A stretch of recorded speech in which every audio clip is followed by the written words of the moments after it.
কেশপুরে রহস্য মৃত্যু। স্বামী স্ত্রী একসঙ্গে বেরিয়েছিল শনিবার, তারপরে আর স্বামী ফিরলেন না। স্বামীর দেহ মিলল, স্ত্রী ফিরলেন বাড়িতে, স্বামীর দেহ মিলল, রক্তাক্ত দেহ মিলল চাষের জমি থেকে। কথা বলবো প্রতিনিধি শোভনের সঙ্গে। শোভন, কি হয়েছিল ঘটনাটা?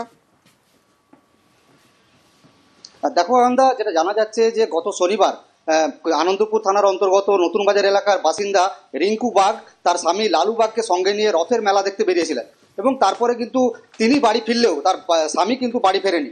কিন্তু পরের দিন দেখা যায়, এলাকার মানুষ যখন খোঁজ শুরু করে, পরের দিন দেখা যায় যে আনন্দপুর থানা এলাকারই টাঙ্গাগেড়িয়া এলাকায় একটি চাষের জমিতে সেই স্বামী লালু বাগের রক্তাক্ত দেহ উদ্ধার হয় এবং সেই দেহ উদ্ধার করে আনন্দপুর থানার পুলিশ।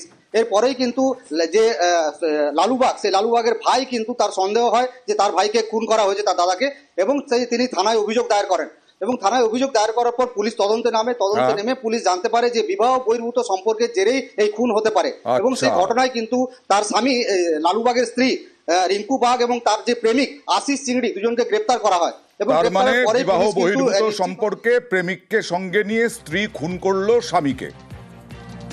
স্ত্রীর সাথে রথের মেলায় গেছিল, ফেরার সময় স্ত্রী একা ফিরে আসে, কিন্তু উনি ফিরে আসেননি। সবাই সন্দেহ করেছে যে ওই গ্রামেরই একটি ছেলে আশিস চিংড়ি, ওর সাথে স্ত্রীর 2 বছর অবৈধ সম্পর্ক ছিল, তার জেরেই ওকে খুন করেছে। সেই খুনের এতে পিসি নেওয়া হয়েছে, 5 দিনের পিসি প্রেয়ার হয়েছিল, তার মধ্যে 4 দিন পিসি আলাদা। সন্দেহ করা হচ্ছে সম্ভবত গামছা দিয়ে মারা হয়েছে।